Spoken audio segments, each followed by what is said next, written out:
आइए आइए आइए। Good afternoon sir. नमस्कार नमस्कार, बैठिए बैठिए Thank you, बैठिए बैठिए। आपका नाम है दीपक कुमार? Yes sir. ठीक है।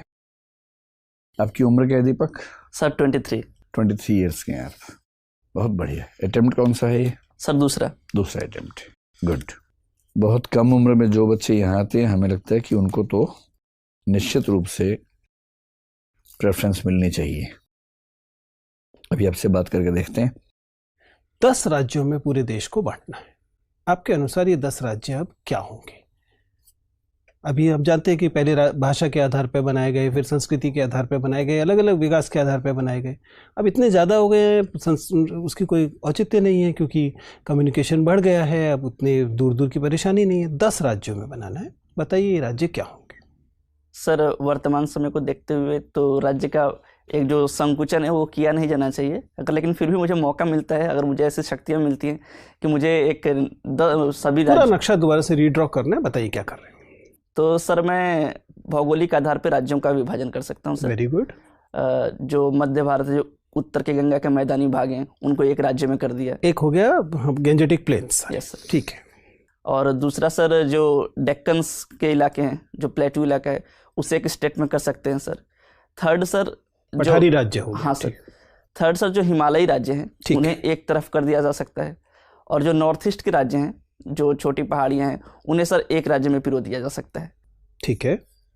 और सर उसी के अंतर्गत जो राज्य का विभाजन है, जो विभिन्न संस्कृतियों के एक छिटपुट तरीके से हम कर सकते हैं, ताकि राज्यों की संख्या बढ़ाने से जो केंद्रीकरण है वो हावी न हो, एक विकेंद्रीकृत स्वरूप सामने आ सके सर। चलिए कोई बात नहीं। रावण के कुछ नैतिक मूल्यों के बारे में बताएंगे जिसको जीवन में अपनाना चाहिए? सर रावण ने भले ही एक स्त्री का हरण किया, लेकिन बिना उसकी अनुमति के उसे छुआ तक नहीं। ये उसका नैतिक मूल्य का सबसे बड़ा उदाहरण है सर। जो कि अपहरण कर लो, छुओ मत। नहीं, एक उसको अगर उसका वश चलता तो वो अपहरण करके कुछ बलपूर्वक कार्य भी कर सकता था, लेकिन उसने अपने संयम को दिखाया। तो इतना ही नैतिक था तो उसको पूछकर ही ले जाना चाहिए था कि चलना चाहती हो कि नहीं? जी सर, जरूर ऐसा करना चाहिए था। कुछ और?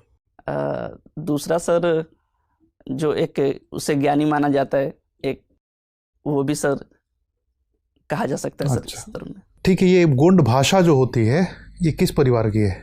मतलब ह्यूमनाइड के बारे में सर, शायद ऑस्ट्रोलाइड है सर। ऑस्ट्रोलाइड है, द्रविडियन है, आर्यन है, किस परिवार की भाषा है? कैसा लगा आपको इंटरव्यू देके? सर एवरेज रहा सर। एवरेज रहा? यस। अब जैसे एवरेज रहा, ये खुशी की बात तो है नहीं, दुख की बात है, लेकिन आप इस पर मुस्कुरा रहे हैं। क्यों मुस्कुरा रहे हैं इस पर आप? सर अच्छा लग रहा है सर ऐसे इंटरव्यू देखे, बट रिजल्ट शायद एवरेज रहा। आपको क्या किसी ने सलाह दी है कि मुस्कुराना है बहुत ज़्यादा इंटरव्यू में? नहीं सर, ये प्रकृति है सर मेरी। थोड़ा सा नियंत्रण कीजिए। देखो, आपकी एंट्री बहुत अच्छी है, आपकी ड्रेस बहुत ही शानदार है, बहुत सुंदर आप दिख रहे हैं, कहीं कोई समस्या नहीं है। हो सके तो सॉक्स चेंज कर लीजिएगा, ब्लैक पहन लीजिएगा। देखो दीपक, आप ना जिन प्रश्न के उत्तर आपको आते हैं, फैक्चुअल वाले प्रश्न, उसमें तो आप बहुत बढ़िया जवाब दे रहे हैं। जहाँ नहीं आते हैं वहाँ आप सॉरी बोल रहे हैं। सॉरी आपका, मुझे ऐसा लग रहा है कि ठीक है, बस थोड़ा सा गति कम कर दीजिए। प्रश्न सुनते खटाक से सॉरी बोलते हैं, लगता है कि आप सॉरी ही तैयार करके आए थे कि बोल के दिखा दूंगा सॉरी, ऐसा ना लगे। बस है ना, थोड़ा सा गैप लेके ये लगे कि आप कोशिश कर रहे हैं याद करने की, फिर सॉरी बोल रहे हैं। ठीक, अदरवाइज सॉरी आपका ठीक है। तीसरा है कि आप जो कहते हैं कि मैं अनुमान लगा सकता हूँ, वो मुझे अच्छा लगा कि मैं जहाँ नहीं आता आप कह रहे कि सर मैं अनुमान लगा सकता हूँ, तो आप अच्छा लगा रहे। बेशक अनुमान गलत हो जाए, जब कह दिए कि अनुमान है, गलत हो गया तो कोई दिक्कत है ही नहीं, आप अच्छे तरीके से कर रहे हैं। अच्छा, एक अच्छी बात ये भी है कि एक इमेजिनेटिव सवाल सर ने पूछा, कुकिंग मान लीजिए अगर आपका जीवन ऐसा है तो आप क्या हैं, मसाला क्या है, वो आपने बड़ा अच्छा जवाब दिया, जिसका मतलब है कि सोचने की क्षमता आपकी अच्छी है। क्या आपको इस क्वेश्चन का पहले से आइडिया था? नहीं सर, तुरंत बनाया सर। ठीक है, तो अच्छा बनाया।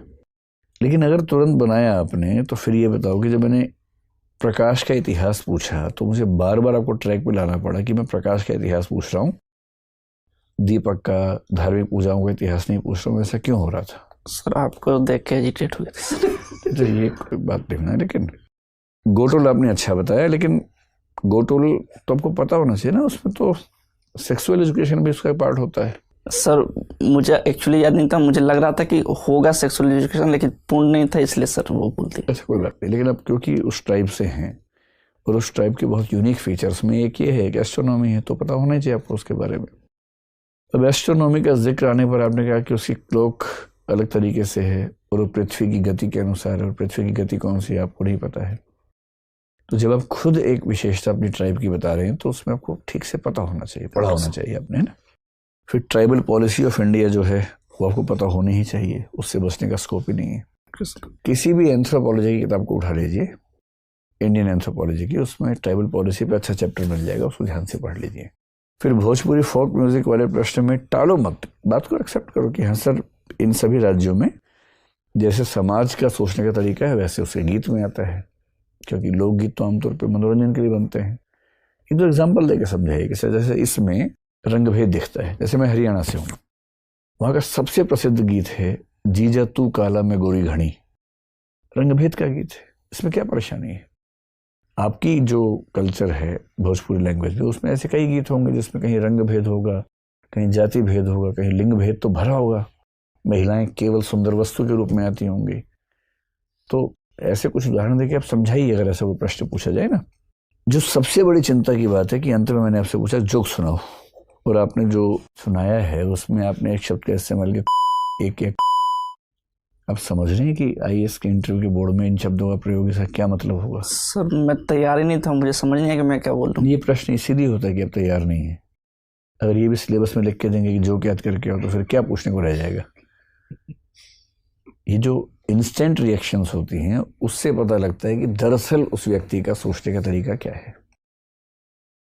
तो इससे अच्छा था बोलते सर मैं भी याद नहीं कर पा रहा हूँ। ये तो मैंने बीच में रोक दिया, वरना आप अभी 2-3 और मुहावरे बीच में लेके आते है ना।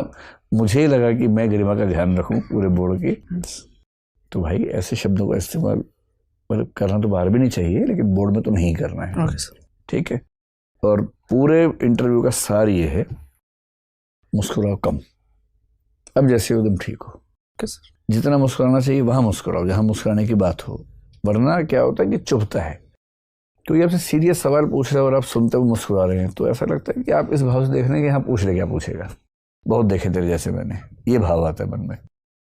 तो वहां मुस्कुराहट चुभती है, उससे बचिए। बाकी अच्छी बात है कि आपकी एज कम है, कॉन्फिडेंस आप में ज़बरदस्त है, दिखते स्मार्ट हो।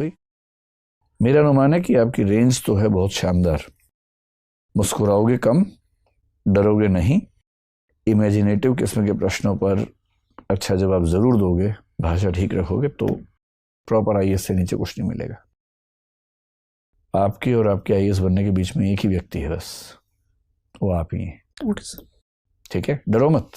ये जोक यहाँ सुन लिया अच्छा हुआ ना, कल को वहां सुनते इसका पूरा पर्पस यही है ना कि यहाँ वो गलतियां पकड़ में आ जाए जो वहां नहीं होनी चाहिए। तो मेन काम मुस्कुराहट कम रखनी है, ऐसी भाषा का इस्तेमाल नहीं करना है। जो पूछें टू द पॉइंट वही बताइए, घूमिए मत दाएं बाएं। और नॉलेज आपकी ठीक है, बस ट्राइबल एस्पेक्ट में थोड़ा सा पढ़ लीजिए, बाकी सब ठीक है एकदम। ठीक है, all the best. Thank you sir. IAS बन के लौटना। Okay sir. For more updates, subscribe to our channel, click the show links and enjoy watching the videos.